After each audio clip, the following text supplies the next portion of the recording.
Kemudian yang kedua tadi saya bilang, jangan pernah nyalain orang lain. Yang membuat kadang doa-doa kita itu sulit diterima karena kita kadang berdoanya itu bukan dalam kondisi ridho, bukan dalam kondisi ikhlas. Doa sih minta ditolong Allah, tapi di ujung hati kita masih menyalahkan orang-orang yang berperan dalam masalah kita.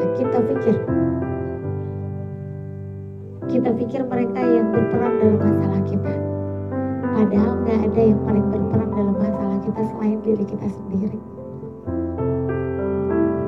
Diri kita sendiri kan yang buat masalah. Coba, apa yang menyebabkan skripsinya gak kelar-kelar sampai hari ini? Hah? Terus gimana bicara jodoh Kak Mira? Saya udah berjuang untuk jemput jodoh saya, tapi masih belum juga datang. Gimana dengan utang saya Kak Mira? Saya udah berusaha untuk melunasin utang saya bertahun-tahun. Kemarin malam saya baru sharing sama teman-teman di Zoom tentang bagaimana cara menyelesaikan utang. Sebenarnya cara menyelesaikan utang tuh cuma satu kok. Dibayar. Betul nggak dibayar? Dibayar. Selesai utangnya. Dibayar pakai apa? Pakai apa bayarnya? Pakai uang? Pakai amal soleh. Emang uang yang menyelesaikan utangnya? Enggak. Selesai si utangnya, tapi akan timbul masalah baru.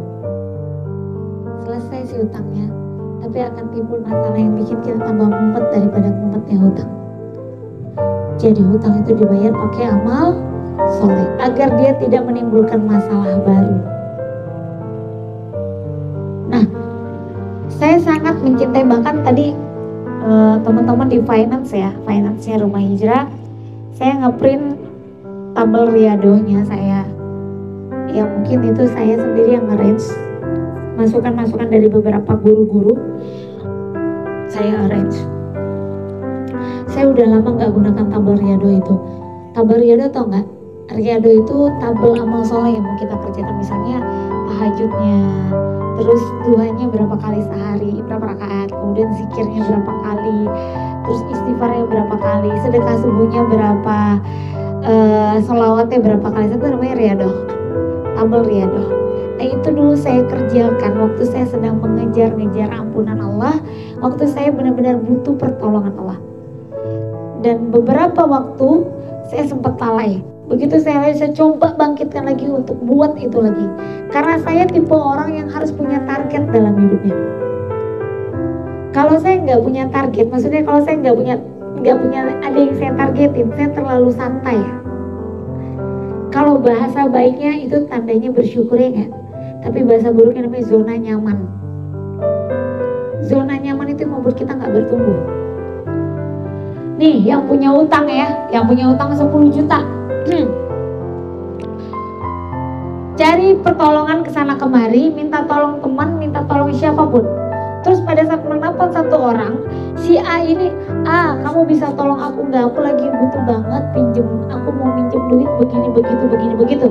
Akhirnya si A bilang, oke, aku bisa pinjemin ini. Sebelum dia minta tolong, dia sholatnya masya Allah, duhanya, tahajudnya malam udah oke, nangisnya sudah masya Allah, pokoknya sedekahnya semua sudah bagus banget. Terus dia telepon si A bilang, 2 hari lagi aku bantu ya, 2 hari lagi aku dapat duit, insya Allah nanti aku pinjemin 5 juta.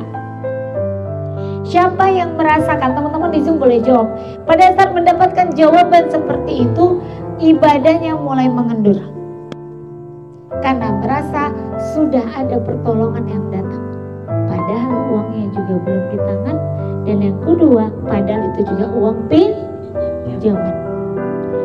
Siapa yang langsung merasa di zona nyaman dan kemudian kualitas ibadah dan doanya sedikit berkurang?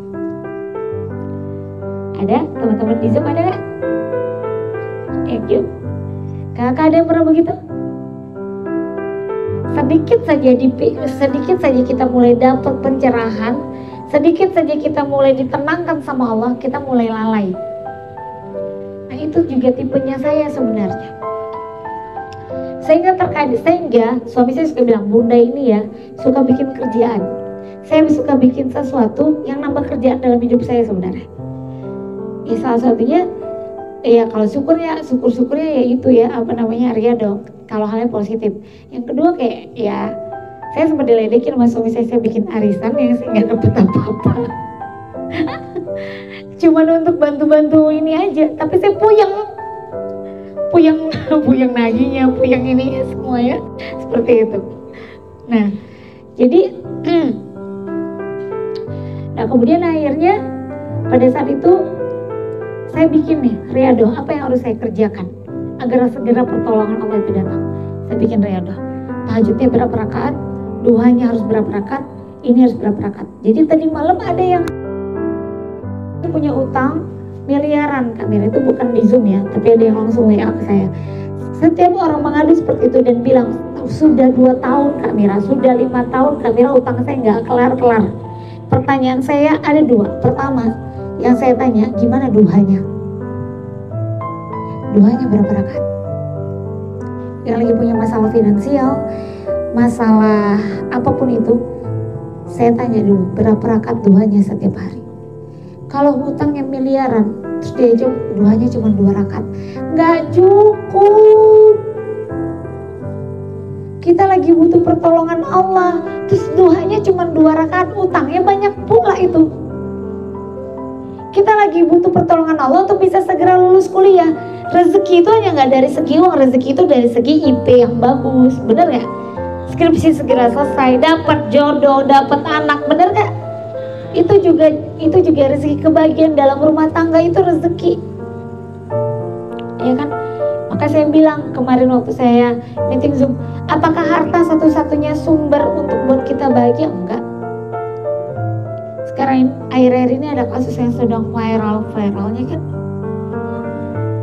dimana harta itu tidak menjamin untuk seseorang bisa bahagia, ya. Tapi ketenangan dalam diri kitanya, ketenangan dalam hidup kita itu yang sumber kebahagiaan kita. Nah, akhirnya saya bikin tuh, saya tanya duanya berapa rakaat? 2 rakaat Kak Mira. Nggak bisa, nggak cukup. Lubangnya gede, ditutup hanya pakai selotip yang kecil-kecil, nggak nutup-nutup. Harus pakai lakban yang gede, harus banyak lakbannya buat nutupin lubang besar itu, untuk nutupin yang robek itu harus gede. Jadi kalau kita butuh doanya banyak. Sekarang saya tanya, siapa yang di sini punya lebih dari 5 keinginan yang pengen diwujudkan dalam 2 tahun ini? Coba angkat tangan. 5 keinginan. Oke. Yang pengen umroh. Ah, tuh. Mbak Leni coba dilihat. Oke, ini Mbak Leni. Mbak Leni ini pengusaha travel umroh.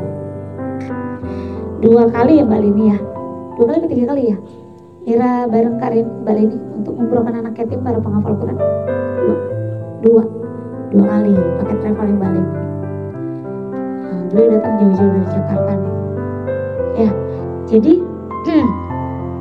nah, umroh itu kan lumayan kan. Nah, terus pada saat minta umroh, sholat duanya cuma 2 rakaat, nggak cukup Kak. Udahlah minta umroh, minta gini, ya Allah kasih hamba jodoh ya Allah, yang ganteng, hafiz Quran, kaya, soleh, pengusaha, baik hati, tidak sombong dan rajin menabung ya Allah. Terus kalau bisa ya, dan saya minta ya Allah bulan madunya di Masjidil Haram sama Masjid Nabawi ya Allah. Dan pada saat saya resepsi saya sudah menyelesaikan kuliah saya ya Allah, dan saya juga bisa memberangkatkan umroh ayah dan ibu saya. Waduh, keren banget kan doanya, berkualitas kan. Pengen gak itu diwujudkan? Pengen. Terus sholat duanya berapa rakaat? 4 rakaat. Gak cukup. Terus tahajudnya berapa rakaat? 4. Tiap malam kadang-kadang kiding-kiding, kudung-kudung. Padahal doanya tadi banyak banget itu impian para semua wanita di muka bumi ini kayaknya, yang muslim-muslim ya. Punya jodoh, kaya, ganteng, soleh, ya nggak hafiz Quran. Bulat, nggak apa-apa ganteng, yang penting kaya dan soleh. Nggak apa-apa kaya, yang penting ganteng dan soleh. Gitulah deh pokoknya. Bulan madunya di Masjidil Haram, Masjid Nabawi, iya kan? Terus nanti resepsinya, kemudian nanti pakai baju, udah dihayalin baju pengantinnya yang terbaik. Udah ngecek-ngecek baju pengantin, mana yang paling bagus, ngecek-ngecek pakaian pengantin muslimah, sayangnya calonnya belum ada. Hah? Tapi makin diminta makin jauh. Makin minta jodoh, kenapa jodoh makin jauh? Makin minta skripsi selesai, kenapa makin ditolak sama dosen? Ngalamin banget ya ketawanya ya. Makin minta rezeki, makin seret rupanya. Kenapa? Karena ternyata kita tahu minta, tapi kita nggak tahu bagaimana proses untuk bisa mewujudkan semua itu. Ya, jadi salah satu untuk bisa mewujudkan semua doa kita, setelah tadi pertama adalah hindari dosa, yang kedua adalah kepantasan.